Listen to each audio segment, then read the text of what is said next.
Meta. Além. Noia, mente. Metanoia. Além da mente. Além do pensamento. Mais longe do que estou. Muito mais do que sou. Novas ideias. Novas convicções. Relevância.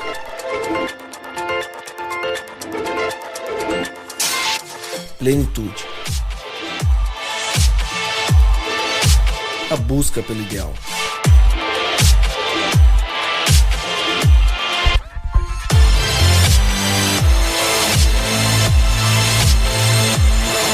Metanoia. Expanda sua mente.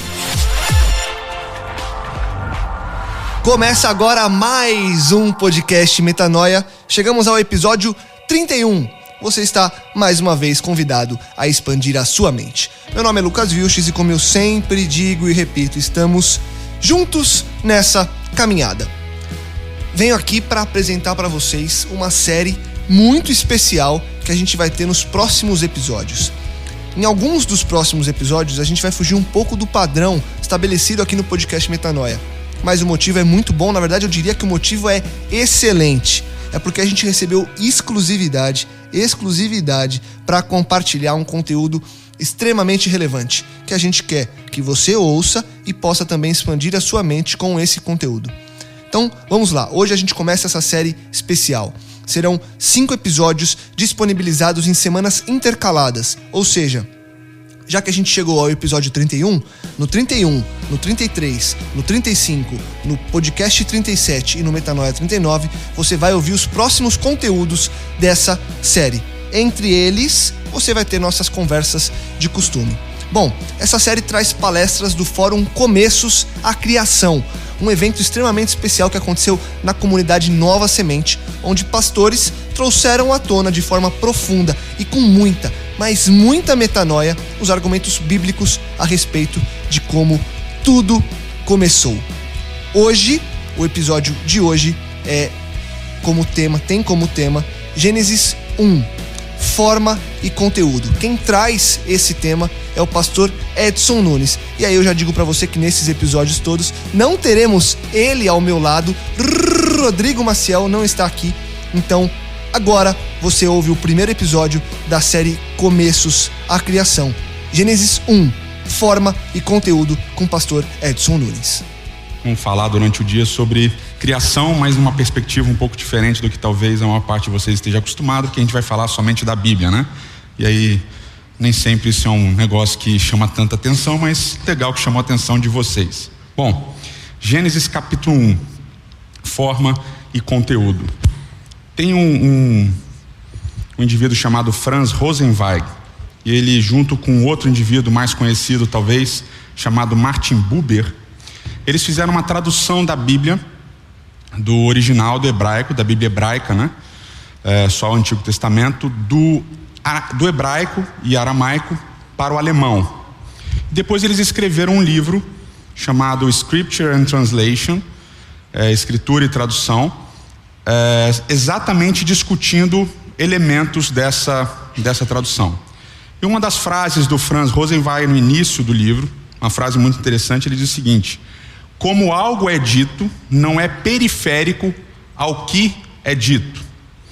Ou seja, há uma série de aspectos literários que são relevantes para o estudo da Bíblia e que muitas vezes inconscientemente são relegados a um segundo plano. Você foca muito na teologia, você foca bastante na mensagem teológica, mas você esquece de entender os aspectos literários.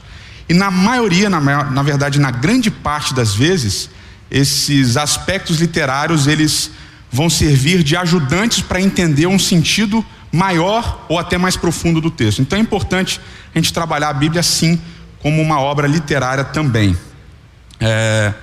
O primeiro problema que a gente tem quando a gente fala disso é que os hebreus não deixaram um manual de poética, né? Um manual literário, nem explicando como eles escreviam, narrativa, nem explicando como eles escreviam poesia. Então esse é um primeiro problema sério. Não tem um manual de poética hebraica para a gente discutir.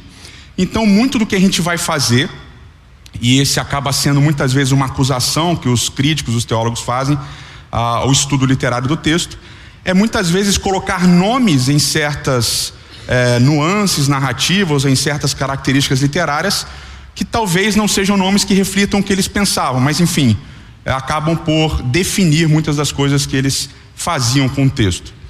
E quando a gente pensa nas duas principais linhas literárias, vamos dizer assim, você tem a prosa e você tem a poesia, né? Então, o que é prosa? O que é poesia? Na nossa cabeça ocidental, isso é muitas vezes mais fácil de definir, porque acaba sendo visual. Então você bate o olho no texto, você sabe se é prosa, você sabe se é poesia, porque a poesia ela tem uma organização diferente da prosa. Infelizmente no hebraico isso não é o que acontece. A prosa e a poesia não têm uma organização formal diferente. E quando você começa a estudar o texto original, começa a estudar o texto na língua original, no hebraico, no aramaico, também no grego, mas principalmente no hebraico, você percebe que, na verdade, esses elementos literários, eles se encontram mais intensos em determinados textos do que em outros textos. Isso acabou levando um teólogo chamado Ernest Wendland a fazer uma definição interessante sobre prosa e poesia hebraica. Ele diz que existe uma linha contínua, né, um contínuo entre prosa e poesia. Não existe uma separação, um muro separando as duas coisas, mas elas estão meio na mesma linha. Então você teria de um lado um texto extremamente prosaico, né, bem firmemente prosaico, e a gente pode colocar, por exemplo, para termos de exemplificação, a gente pode colocar Juízes capítulo 4, Gênesis capítulo 2, do verso 4 em diante. Seriam textos bem prosaicos, com pouco uso de recursos literários intensos, né?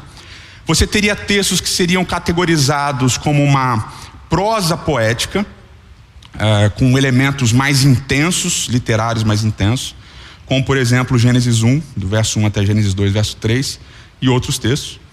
Você teria alguns textos chamados de poética ou poesia prosaica.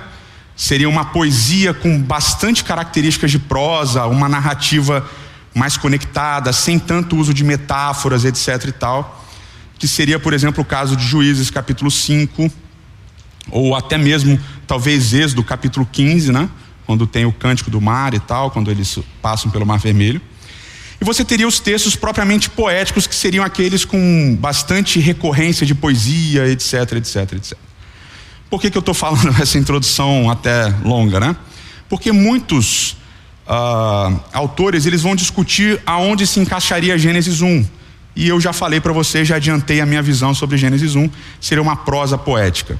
Quando você categoriza um texto como poesia, você quase que automaticamente entende que esse texto está carregado de metáforas, né? Ou de um conteúdo metafórico.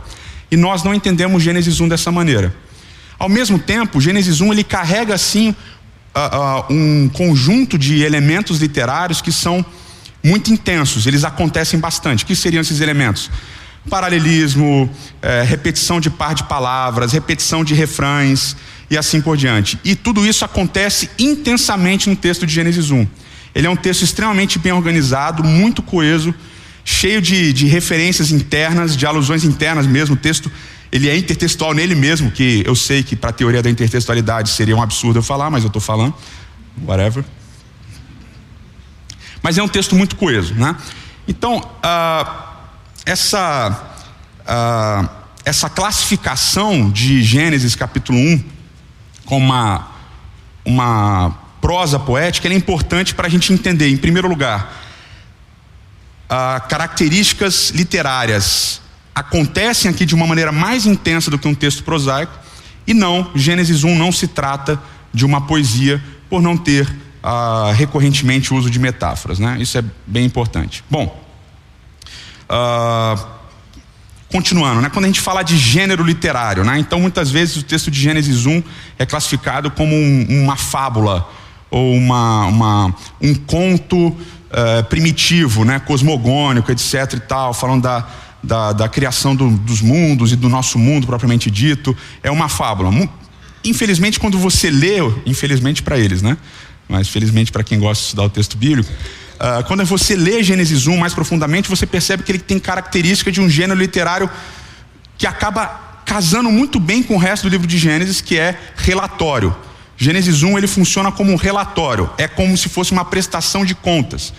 Então, quando você estuda a forma literária, a estrutura literária do livro de Gênesis, funciona assim: Deus diz o que vai fazer e na sequência apresenta o que Deus fez. Deus diz o que vai fazer, na sequência apresenta o que Deus fez. E nisso de uma maneira progressiva, começando de uma coisa mais simples e terminando com uma coisa mais complexa. Então essa progressão, esse contínuo na própria narrativa indica a ideia de um relatório.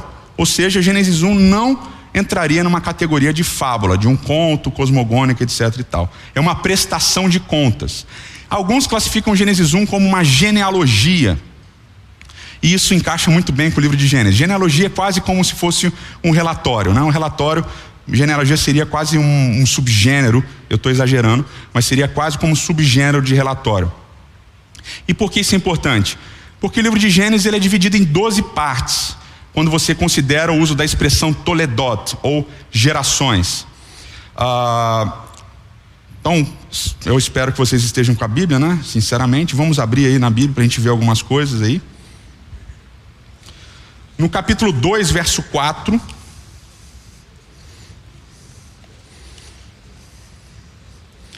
Capítulo 2, verso 4. Nós lemos lá então: essa é a gênese dos céus e da terra, né? Essa é a gênese do céu e da terra. Essa expressão gênese na verdade é toledot. Na verdade a melhor tradução seria: essas são as gerações dos céus e da terra quando foram criados. Essa é a primeira vez que aparece toledot. Depois a segunda vez que aparece toledot é em Gênesis capítulo 5. Abra lá em Gênesis capítulo 5, verso 1.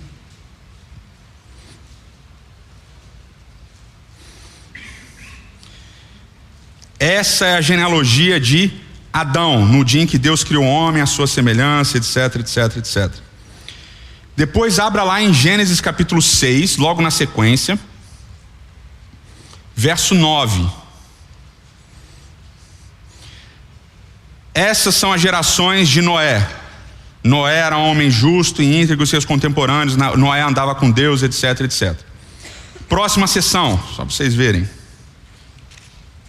Início do capítulo 10, verso 1. São essas as gerações dos filhos de Noé. Então, novamente, toledot, são essas gerações. No próprio capítulo 11, agora na sequência, no capítulo 11, você tem no verso 10, novamente, são essas as gerações de Sem. Então, toledot de novo. Depois no verso 27, são essas as gerações de Terá, toledot de novo. E aí depois você vai ter, falando de Isaac, Ismael e Isaac, depois você vai ter Esaú e Jacó, e assim vai terminar o livro de Gênesis. Então você vai ter 12 vezes, você vai ter 11 vezes a expressão toledot, definido o livro de Gênesis, e toledot é a expressão clássica para genealogia, e você vai ter uma vez só, Gênesis 1 do verso 1 até Gênesis 2 verso 3, em que a expressão toledot não apareceria. Ou seja, a primeira seção do livro de Gênesis não tem toledot, mas é uma seção que trata do quê? De um relatório da criação. Então, bem interessante pensarmos nessa linha do gênero literário. Bom, Gênesis 1 tem diversas repetições, e muitos de vocês já ouviram, ou já me ouviram inclusive falar sobre isso, mas já ouviram outros também que falam sobre isso, bastante gente fala sobre isso. Mas Gênesis 1 tem várias repetições importantes, né? E vocês podem lembrar de cabeça aí. Vocês lembram o que repete várias vezes? Eu não estou vendo vocês, mas eu posso escutar vocês. Então, e disse Deus, que mais? Houve tarde e manhã, que mais? E viu Deus que era bom, e assim por diante. Todas essas coisas vão se repetir ao longo do texto incessantemente. Então mantenha a sua Bíblia aberta, a gente vai passar dia por dia. Pode ser? Então vamos lá. Primeiro dia. E disse Deus. O que ele diz? Haja luz. Ele vai usar o verbo raiar. Disse Deus, haja luz. E o que acontece? Houve luz. Então veja, relatório. E disse Deus, haja luz. Ele usa o verbo raiar. E o texto diz, e houve luz. Verbo raiar de novo. E aí o que acontece então? E viu Deus que era bom. Depois o que Deus faz? Deus separa, usa o verbo vadal, bet, dalet, lamed. Ele usa o verbo badal. Separa entre, bein. Ele separa entre duas coisas. O que ele separa? A luz e as trevas. E logo na sequência, o que ele faz? Chama a luz dia e as trevas ele chama noite. E aí aparece, houve tarde e houve manhã do primeiro dia. Então guardem esses elementos porque eles acabam se repetindo. No segundo dia, como é que começa? E disse Deus, haja firmamento. Novamente o verbo raiar. Aí ele cria o raquia, o firmamento. Que mais que ele fala? Haja separação. Ele repete o verbo bet, dalet, lamed, separação. Entre o quê? As águas de cima, as águas de baixo. E depois o que ele faz? Ele faz o firmamento. E depois que ele fez o firmamento, ele separa. E aí o que diz o texto? E assim foi. E chamou Deus o firmamento do quê? Céus. Os mesmos verbos se repetindo. E aí ele termina, e houve tarde, e houve manhã. O que ele não faz aqui que ele fez no primeiro dia? Aquela expressão, e viu Deus que era bom. Não aparece viu Deus que era bom no segundo dia. Isso sempre me intrigou, mas não aparece. É interessante. Agora, veja, ele repete no primeiro dia e no segundo dia várias vezes o verbo raiar. Ele repete o verbo chamar, nomear. Ele repete a ideia de divisão entre. Então o primeiro e o segundo dia, embora sejam coisas diferentes, eles estão altamente conectados pelo uso dos verbos, tá? São basicamente os mesmos verbos que aparecem no primeiro dia, aparecem no segundo dia, mas para elementos diferentes. Vamos continuar agora é o terceiro dia. Então vamos lá para o terceiro dia. Começa novamente, e disse Deus. E agora o que acontece? Ele não usa o verbo raiar, ele usa um outro verbo, que é o verbo kof, vav, re. É o verbo se ajuntar. Disse Deus, se ajuntem as águas. Se ajuntem as águas. E o que vai acontecer? Que a terra, ou que seja vista a terra. Ele vai usar o verbo raá, que ele usou antes, no verso 1, para dizer que Deus viu que era bom. Então a terra vai aparecer, a terra vai ser vista. E quando a terra é vista, como é que o texto chama a terra? Porção seca, em hebraico yabashá. Então a terra é chamada de porção seca. Yabashá é um substantivo que vem de um verbo, que é um verbo que significa fazer seco ou tornar seco. Então quando a terra surge aqui em Gênesis capítulo 1, ela surge como? Seca. O que é uma terra seca? Sem cobertura, sem nada em cima. Mas o que são os vegetais? São formas de vida. Então a terra, como falou aqui, alguém falou aqui, agora eu tô vendo vocês. Melhoraram aqui. Sem vida, não tem vida. Em cima da terra não tem vida, ela é uma porção seca. Não tem nada, não tem nenhuma cobertura, portanto ela não tem vida. Não tem nada ainda nas águas também. Mas a terra quando aparece sem vida. Isso é muito importante, porque eu vou falar daqui a pouco. Guardem isso daí. Quê? Ah, muito bom. Seu nome é? Cristiane, muito bom. Ele não fala e haja a terra. O que ele fala? Se ajuntem as águas em um lugar e a terra seja vista. Ou seja, a terra aparece. Já estava lá, mas agora ela vai ser vista. Então o texto está me dando linhas, da onde começa e para onde eu estou indo. Qual é a segunda ordem que ele dá no terceiro dia? Veja que no primeiro e no segundo dia ele dá apenas uma ordem, mas ele faz várias coisas. Ele dá a ordem para que haja, ele separa e ele chama. Agora o que ele faz? Ajuntem, apareça. E agora, segunda ordem, o que ele vai falar? vai mandar a terra produzir. A terra é primeiro chamada de Eretz, ou seja, essa porção seca que aparece separada das águas é chamada de Eretz, de terra. Onde é que apareceu Eretz antes? Gênesis 1, verso 1 e Gênesis 1, verso 2. E disse Deus, e no princípio criou Deus os céus e a terra, Eretz, e a terra, Eretz, era assim, forma aí, vazia. Então já apareceu a terra antes, a gente vai voltar nos 2 primeiros versos, vamos primeiro terminar aqui. Mas a terra já apareceu, agora ele retoma. Essa Eretz que apareceu em Gênesis 1, verso 1 e 2, é na verdade uma Iabachá, é na verdade uma porção seca, sem nada em cima, sem vida em cima.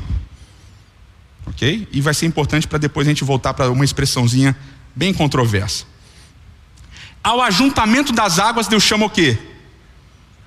Mares. E depois que ele chama a porção seca de terra e o ajuntamento das águas de mares, aí ele dá a segunda ordem. Qual é a segunda ordem? Que brote vegetação, árvores, sementes, cada um segundo a sua espécie. E ele complementa, e assim foi. E brotou segundo a sua espécie, vegetação, árvores, sementes, etc, etc. Aí ele retoma, e viu Deus, verbo raá também, e viu Deus que era bom. Então o verbo raá, que tinha aparecido no primeiro dia, não aparece no segundo, mas aparece no terceiro dia 2 vezes. Ele acrescenta aqui a ideia de segundo a sua espécie, que vai ser uma ideia que vai aparecer depois, e ele volta a usar a ideia de assim foi, que é bastante importante. Houve tarde e houve manhã, o terceiro dia. 4º dia, como é que começa? E disse Deus, né? Sempre começa do mesmo jeito. E disse Deus, o que Deus disse? Que haja luzeiros no firmamento. O firmamento, ele usa a expressão raquia, que apareceu no 2º dia. Então, que haja no firmamento luzeiros. Esses luzeiros vão fazer o quê? Separação entre o quê? O dia, a noite, as estações, a passagem do tempo, etc, etc. Qual é a finalidade desses luzeiros? Iluminar a terra. Então eles vão iluminar a terra, vão marcar a passagem do tempo. E onde é que eles vão ficar? No firmamento. Vão ficar no firmamento. E Deus viu que era bom. E houve tarde e manhã do 4º dia. E aí quando a gente vai para o 5º dia, verso 20. E disse também Deus, povoem-se as águas, ou fervilhem as águas, de enxames de seres viventes, e voem as aves sobre a terra, sobre o firmamento dos céus. Criou, pois, Deus os grandes animais marinhos e todos os seres viventes que rastejam, os quais povoam as águas, segundo as suas espécies, todas as aves segundo as suas espécies. Então agora aquela separação que acontece no 2º dia, entre o firmamento e as águas de cima e de baixo, essas águas no 3º dia vão ser chamadas de mares, e agora esses mares vão ser povoados de seres viventes. E esse firmamento que agora tem também no 4º dia, os luzeiros e as estrelas vão ter o que também? Os pássaros voando. Tudo isso tem um objetivo, não parece, mas tem um objetivo. No 6º dia, como é que começa? Disse também Deus, produza a terra seres viventes, conforme a sua espécie, animais domésticos e répteis e animais selváticos, segundo a sua espécie, e assim se fez. E fez Deus animais selváticos, segundo a sua espécie, os animais domésticos, conforme a sua espécie, todos os répteis da terra, conforme a sua espécie, e viu Deus que isso era bom. Um detalhe extremamente interessante e importante, que passa muitas vezes despercebido. No 3º e no 6º dia, Deus tem uma parceira na criação. Essa parceira é a terra. A ordem é para que a terra produza vegetação, e a ordem aqui no 3º dia é para que a terra produza os animais. É muito interessante porque na próxima palestra o pastor Reinaldo vai fazer, o Dr. Reinaldo vai fazer, ele vai mostrar que no capítulo 2 também, é exatamente a terra que vai produzir o homem, vai produzir também os animais. Os animais também vão sair da terra. Então a terra é a primeira parceira divina na criação. Ela participa da criação no 3º dia e no 4º dia, e no 6º dia. E depois ele diz: façamos o homem à nossa imagem, conforme a nossa semelhança, ter ele domínio sobre os peixes, sobre as aves, sobre os animais domésticos e tal. Criou Deus, pois, o homem à sua imagem, a imagem de Deus o criou, homem e mulher os criou. E Deus abençoou e lhes disse: sede fecundos, multiplicai-vos, enchei a terra e sujeitai-a, e dominai sobre os peixes do mar, sobre as aves do céu e sobre todo animal que rasteja pela terra.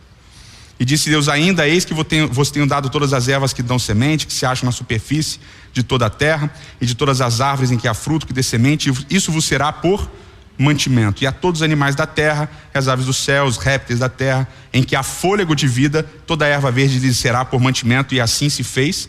E viu Deus tudo quanto fizera, e eis que era muito bom. Houve tarde de manhã do sexto dia. Então, quando a gente termina de ler, a gente vê essa série de relações entre os dias, né, que são importantes. Então, o primeiro dia ele cria a luz, separa a luz das trevas, ele chama a luz dia, ele chama as trevas noite. Esses elementos de separação e de nomeação, eles vão aparecer com os mesmos verbos no dia 2, ou seja, o primeiro dia se conecta ao segundo dia. O primeiro dia também se conecta ao quarto dia, porque no quarto dia os luzeiros vão iluminar a terra e vão marcar o dia e a noite. O segundo dia se conecta ao primeiro pelo uso dos verbos. Ele se conecta também ao quarto, porque os luzeiros são colocados no firmamento dos céus, e o firmamento aparece no segundo dia. O segundo dia também se conecta ao quinto dia, porque as aves vão ficar no firmamento dos céus e os peixes vão ficar nas águas, que são separadas ali no segundo dia. No terceiro dia se conecta com o segundo dia, porque as águas são nomeadas, nessas águas que são separadas no segundo dia, no terceiro dia elas são nomeadas, chamadas de mares. E ele se conecta também ao sexto dia, porque a terra produz vegetação, e no sexto dia a terra vai produzir os animais, e a vegetação que vai servir de alimento também para os animais. O quinto dia vai se conectar com o sexto dia, por razões óbvias, Deus cria os seres viventes, mas o sexto e o quinto dia se conectam também ao terceiro pelo uso da expressão segundo a sua espécie. Então, por que todas essas conexões elas são importantes? Porque elas mostram uma coesão textual muito sólida, tá? A gente tende a separar, né, essa é a divisão clássica, né, que a gente já ouviu e tal. A gente separa 1, 2, 3, 4, 5, 6, e a gente coloca eles em duas colunas e eles ficam paralelos. O que eu quero mostrar com toda essa leitura rápida é que não tem esse paralelo tão bem dividido. Na verdade, as expressões, as repetições e o uso das palavras, elas conectam o texto todo e ele não tem essa divisão. Ele tem, na verdade, uma progressão única. Eles vão se conectando entre si e formam um bloco que é um bloco indivisível. Por que isso é importante? Ou não, né? Agora a gente volta para Gênesis capítulo 1, verso 1 e 2. A gente faz essa divisão de 1, 2, 3, 4, 5, 6 pelo entendimento que a gente tem do uso da expressão tohu vavorro, ou sem forma e vazio. Quando lá em Gênesis verso 2 diz: e a terra era sem forma e vazia, esse sem forma e vazia é uma leitura de tohu vavorro. A expressão tohu vavorro é uma expressão um pouquinho complicada, porque ela aparece poucas vezes na Bíblia. Juntas, ela só aparecem 3 vezes, e tohu separado de vorru vai aparecer outras 17 vezes.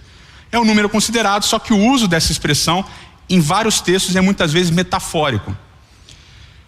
O interessante é que mesmo no uso metafórico, eles acabam tendo uma linha que às vezes é tênue, alguns teólogos consideram tênue, mas essa linha tênue é de tohu como um ambiente inóspito. Tohu é um ambiente inóspito. Ele é um lugar onde, por exemplo, no livro de Isaías e Jeremias, é onde as pessoas se perdem, é onde há um deserto, é um lugar de desolação. Quando Deus traz destruição ao mundo, às nações e também a Israel, Deus faz com que Israel e as nações se tornem um tohu, tá? Uma desolação, um deserto, um lugar de ruínas, tá? Um wasteland, né? Um lugar lugar de perdição, né? Um lugar despropositado, vamos dizer assim. E essa ideia de tohu como deserto mostra exatamente o início do processo. Eu quero agora chamar a atenção para vocês, e para a gente caminhar para a conclusão, chamar a atenção de vocês, para um aspecto muito interessante, sutil até, do texto no hebraico.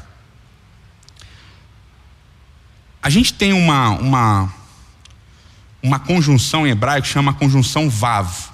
Tá? Essa conjunção vav é o nosso tradicional e. Né? E pode ser traduzida também por mas, etc, etc. Mas é basicamente e. E esse vav, ele funciona muitas vezes conectando as palavras, e tem uma regra desse vav, chama a regra do vav consecutivo. É quando esse vav está ligado ao verbo. Quando esse vav está ligado ao verbo, ele ajuda a gente a entender o aspecto de passagem de tempo, ou seja, se eu tenho um verbo que está falando de uma ação incompleta, mas eu tenho um vav consecutivo antes dele, então a ação é completa. Então ele me ajuda a entender que no hebraico, é bem interessante isso, inclusive. Na verdade não tem nada a ver com a palestra, mas é interessante. Você não tem a ideia de passado, futuro, do jeito que a gente tem o verbo, né? No português. A gente tem a ideia de uma ação completa e de uma ação incompleta só. Então só tem dois tipos de ação. Uma ação que já aconteceu, que já terminou, na verdade, e uma ação que ainda não terminou, que pode estar acontecendo ou que vai acontecer, mas ela não terminou. Okay? Talvez ela não tenha nem começado, mas ela não acabou ainda. Então esse vav, ele vai ajudar a gente a entender esse modo verbal do verbo que vem depois. Por que isso é interessante? Quando você começa a estudar o vav e o uso do vav, você percebe o seguinte: quando o vav vem junto com o verbo, para ajudar a gente a entender esse modo verbal, etc., o texto anda. É uma figura de linguagem, óbvio, né? O texto não anda. Mas o texto, ele se move, a ação se desenvolve, compreendem? A ação se desenvolve. E quando esse vav aparece ligado a substantivos ou adjetivos, o texto para. Vai ter uma explicação do texto, vai ter um parênteses dentro do texto, ok? Esse parênteses, ele não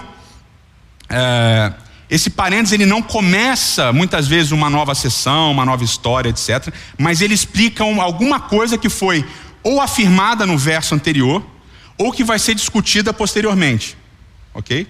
Então ele divide o texto, não em duas sessões diferentes, mas em duas microsessões diferentes. Ele marca a transição do texto. Sabe quantos vavs ligados ao substantivo você tem em Gênesis 1 até Gênesis 2, verso 3? 1. Muito legal. Isso acontece raríssimas vezes. Geralmente tem bastante desses vavs. Então ele acontece no verso 1, no capítulo 1, verso 2. Então diz assim: no princípio criou Deus os céus e a terra. Aí ele fala: e a terra era sem forma e vazia, e havia trevas sobre a face do abismo, e o Espírito de Deus parava por sobre as águas. Aí ele volta: e disse Deus: haja luz, e houve luz. Então ele está sempre conectado com os verbos, a não serem 1, 2. Por quê? Qual é a frase de movimento?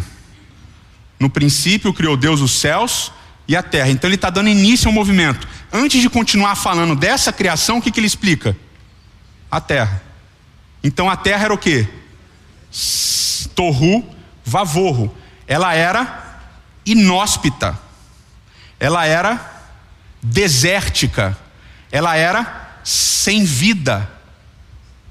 E por que isso é importante? Porque o que começa a acontecer a partir do Gênesis 1, verso 3, do primeiro dia, é que a terra passa a se tornar habitável, e principalmente a terra passa a se tornar, a ter vida. Então qual é o processo que vai... Qual é o processo que está desencadeando aqui, com essa pequena explicação que parou o texto? Ele está dizendo para você o que Deus vai fazer a partir dali. Então ele criou, como que ele criou, o que ele criou, qual é o objetivo do que eu vou falar agora? Qual é o objetivo do que eu vou falar agora? Ele fez uma coisa que não era habitável se tornar habitável. Ele fez uma coisa que não tinha vida passar a ter vida. Então qual é o sentido de Barak, desse criar? No princípio criou Deus os céus e a terra. Não é que ele Vejam, é óbvio que Deus pode fazer as coisas do nada. É óbvio que Ele pode fazer qualquer coisa do nada. Ele não precisa de nada para fazer nada. Quer dizer, para fazer tudo. Não precisa de nada para fazer tudo. Então Ele faz do invisível, como diz Hebreus, Ele faz o visível. Vocês entendem isso. Mas qual é o sentido aqui desse Bará?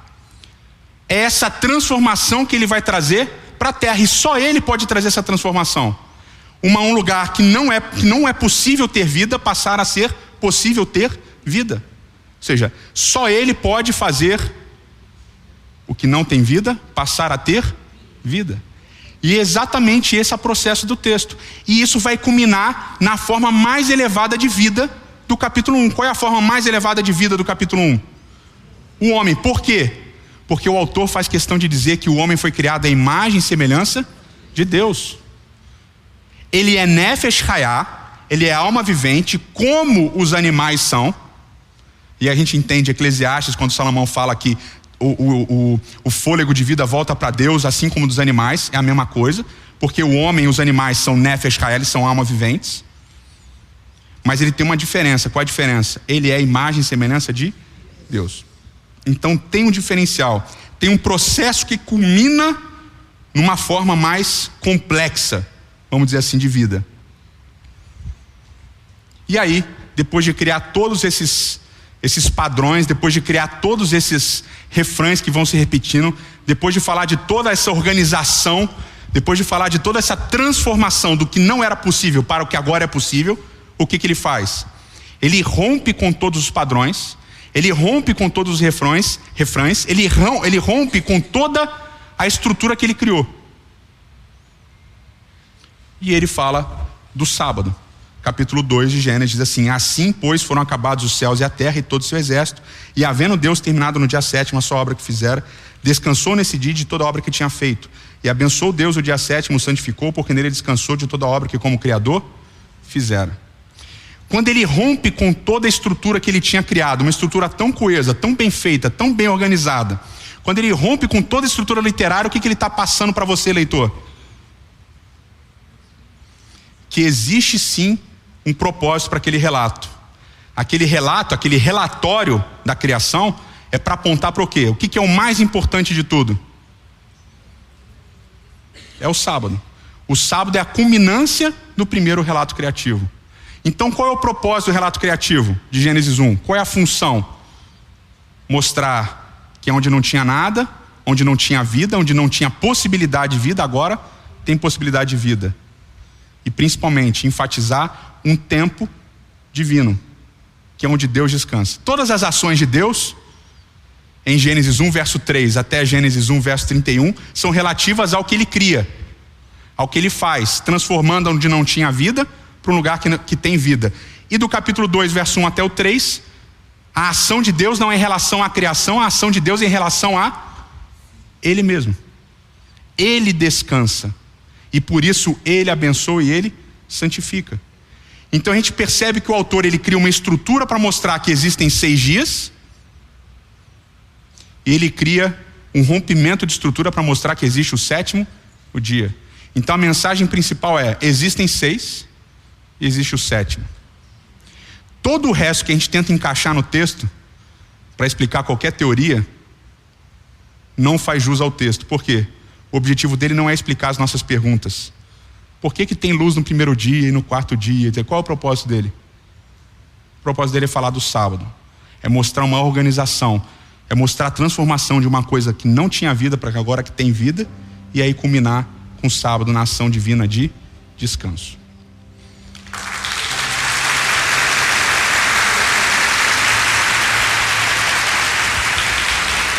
É isso aí, muito conteúdo para digerir, eu sei, muita metanoia, muita coisa nova, muita informação. Então se sobrou alguma dúvida, se surgiu alguma dúvida também, mande seu e-mail pra gente, podcastmetanoia@gmail.com. Fique ligado que semana que vem tem muito mais pela frente, mais um conteúdo do Fórum Começos, a criação, no episódio Metanoia 33. Semana que vem a gente volta com nossa reunião de costume. Lembrando você que toda terça às 8 da noite um novo episódio é lançado. E não se esqueça que você pode acessar todos os nossos conteúdos direto no nosso site, portalmetanoia.com. termino com aquele convite de sempre. Compartilhe, divulgue e ajude que mais pessoas possam expandir a mente. Semana que vem tem muito mais e daqui 2 metanoias mais do Fórum Começos à Criação. Metanoia, expanda a sua mente.